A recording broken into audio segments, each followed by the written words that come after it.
जी आप देख रहे हैं एक न्यूज़ डिजिटल और मैं हूं राना वहीद। मेरे साथ एडवोकेट जनरल पंजाब हैं साबिक अहमद अवैस, पीटीआई के बड़े सीनियर रहनुमा हैं। उनसे बात करते हैं कि जो इस वक्त मुज़ाकरात की स्टोरी चल रही है, ये मुज़ाकरात कहां तक पहुंचे हैं और अभी तक पीटीआई के ऊपर जो मुकदमात हैं ये कब तक ख़त्म हो गए और ट्रिब्यूनल के केसेस भी कब उसका फ़ैसला आएगा। अहमद अवैस, अस्सलाम वालेकुम, कैसे हैं आप? ठीक हैं। ये बताइएगा सर कि अभी जो मुज़ाकरात की बात चल रही है कि कोई मुज़ाकरात हो रहे हैं, महमूद खान अचकज़ई को टास्क दिया गया है कि वो मुज़ाकरात करें। जी हाँ, बिल्कुल उनको कहा है कि इसका इमरान खान ने अपनी इंक्लिनेशन भी शो की है कि हम तैयार हैं, आप बाकायदा करें और ये बातचीत चलनी चाहिए। इसमें कोई, ये तो हमारा शुरू से रहा है। ये बीच में जो है, ये जब लीडरशिप में ख़ुद तजादात अपने थे जो इमरान खान के सर पे डालते रहे हैं, क्योंकि एक सांस में वो कहते हैं कि ये हम बात करते हैं जी, मुज़ाकरात करते हैं, अगले ही सांस वो कहते हैं कि ये तो बैन कर दो इनको। तो मुज़ाकरात कैसे होंगे अगर आप ये इस दिन से बैठेंगे? अच्छा, ये बताएं कि आप एक इल्ज़ाम आयद करती है पीटीआई कि नून लीग फ़ौज और पीटीआई के दरमियान जो है वो लड़ाई कराना चाहती है। क्या इसमें हकीकत है? इसमें बानी पीटीआई का भी बयान सामने आया इसी तरह का, क्या कोई शवाहिद भी हैं इसके? बेतहाशा है। मैं तो कह रहा हूँ कि अगर वो जो 10th वॉल्यूम को खोल के निकाल लिया जाए, जो सुप्रीम कोर्ट में आज भी महफूज पड़ा हुआ है, तो सारा रिकॉर्ड उसके अंदर लिखा हुआ है और इनकी पूरे डिटेल निकल के सामने आ जाएगी कि ये क्या करते रहे हैं। देखिए ना, ये नवाज़ शरीफ एंड फैमिली, ये तो आपके सामने ही है कि एक छोटी सी मिसाल देता हूँ। 1980 में ये सियासत में आए हैं और 90 में ये प्राइम मिनिस्टर बने हैं। ये आपके सामने है। इस पीरियड में, 10 साल के पीरियड में, इनके एनुअल इनकम टैक्स की रिटर्न वो निकलवा के देख लें। 8,000, 4,000, 5,000, 6,000 ये है दोनों भाइयों की। तो ये इतने अरबों डॉलर की प्रॉपर्टी कहाँ से आ गई? ये इसी मुल्क का पैसा है, वो आपने लूट के मुल्क से बाहर ले गए और वहाँ जाके प्रॉपर्टीज़ खरीद ली। तो कॉन्सिक्वेंशली क्या हुआ?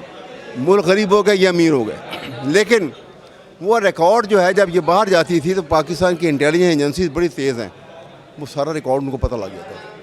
आपकी बड़ी नज़र है, कब तक पीटीआई की मुश्किलात आसान हो जाएंगी? क्या इसी साल के अंदर आसान होती नज़र आ रही हैं या आगे? मेरा ख्याल है ये बड़ा क्रिटिकल ईयर यही है। इसी साल में बहुत बड़े बड़े फैसले हो जाएंगे और पाकिस्तान का मुस्तकबिल जो है किसी एक लाइन पे चल पड़ेगा। कौन सी डेट एक्सपेक्ट कर रहे हैं? मेरा ख्याल है ये बड़ा विगरसली ये अक्टूबर में शुरू हो जाएगा काम। अक्टूबर में शुरू हो जाएगा। बैकडोर राब्ते हैं या आप अपनी अक्टूबर नवंबर में नहीं, मेरी असेसमेंट है अक्टूबर नवंबर में। तो ये जो मुज़ाकरात की बात हो रही थी, इमरान खान साहब माजी में कहते रहे हैं कि सियासी जमातों के पास कुछ नहीं है, जिनके पास ताकत है उनसे ही मुज़ाकरात होगी। वो तो एक, देखिए ना, वो तो एक असूल की बात करते हैं ना। ये तो हमारे सामने और आपके सामने भी है। और वो अलामा का शेर, इसका जवाब में मैं अलामा का एक शेर बोल देता हूँ। वो कहता है कि बेचारा प्यादा तो है एक मोहरा नाचीज़, फर्जी से भी पोशीदा है शातर का इशारा।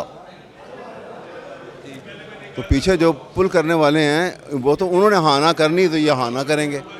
ये तो हिज मास्टर्स वॉइस है। हाँ साहब, एक और बात करते हैं, वो कहते हैं कि मेरे साथ जुल्म हुआ है, मुझसे माफ़ी मांगे। वो तो हर आदमी जिसे जुल्म हुआ होता है उसकी साइकोलॉजिकली जहन में होता है कि भाई मेरे से जो जुल्म हुआ है उसके मुतालिक मुझसे तो कोई सॉरी बोले कि मेरे से क्यों ज़्यादती की गई है। तो उस पैराए में ये बात उन्होंने की होगी, लेकिन नेशनल लेवल के ऊपर वो कोई इसको विंडिक्टिव एटीट्यूड ना उनके अंदर है, ना उनकी सोच में है, ना वो लेके आगे चलना चाहते हैं। सब कुछ भुला देंगे, लेकिन ये मामला को ख़त्म होना चाहिए। ये जितना प्रोलॉन्ग करेगा, पाकिस्तान जो है तबाही के दहाने में पहले ही है और हम किसी गहरी खड्ड में जाके रहेंगे। अक्टूबर में इलेक्शन देख रहे हैं या इन हाउस सेटलमेंट देख रहे हैं? नहीं, मेरे ख्याल में अभी इलेक्शन तो अक्टूबर में नहीं है, लेकिन मेरा ख्याल है अक्टूबर नवंबर में मामलात इस किस्म के ज़रूर होंगे कि मुक़्तदर फोर्सेस को भी अपनी सारी मैटर्स को रिवाइज़ करना पड़ेगा, पुरानी पॉलिसीज़ को, और इसके लिए एक ऐसा हल निकालना पड़ेगा कि जिसमें पाकिस्तान की तमाम रिकग्नाइज्ड फोर्सेस जो हैं उनको लेके आगे चलें। और मैं ये कह दूं, रिकग्नाइज्ड फोर्स के अंदर पीटीआई नंबर 1 पे है। क्योंकि 3 करोड़ आवाम ने वोट दिया हुआ है इस जमात को।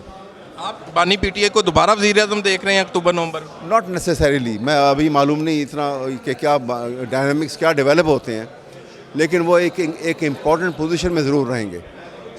पाकिस्तान के फ़ैसलों में उनका एक बहुत बड़ा रोल मेरे ख़्याल में अक्टूबर नवंबर से मामला आएगा। तो जो ख़वातीन जो 9 मई के केसेस हैं, क्या वो ख़त्म हो जाएंगे? केसेस देखिए ना, केसेस में आपने देखा कि 1.25 साल में ट्रायल तो कर नहीं सके। इसका मतलब है कि कोई ऐसा मटेरियल इनके पास अवेलेबल नहीं है कि जिसके लिए ट्रायल करें। ट्रायल जब होता है तो आप इतना तो आपको पता है, जब ट्रायल होता है तो वहाँ पे एविडेंस लानी पड़ती है। वहाँ पे जो बंदे चाहे कितने बड़े ओहदे पे हों, उनको विटनेस बॉक्स में खड़ा होकर अपना बयान रिकॉर्ड कराना होता है, और सिर्फ बयान रिकॉर्ड नहीं कराना होता, और अपोजिंग काउंसिल जो है उसके ऊपर जिरा करता है, क्रॉस एग्जामिनेशन करता है फुल, बिला खौफ के, क्योंकि उसका राइट है सच उगलवाने के लिए। तो वो सिचुएशन जो है इस लिहाज से मुझे लगता है कि as a consequence of some settlement, ये गिरफ्तारियाँ जो इस तरह की जिनको अब तक सज़ा नहीं हो सकी, तो ये इन सबको शायद रिहा ज़रूर कर दिया। और फौज में भी कोई है महाजराई?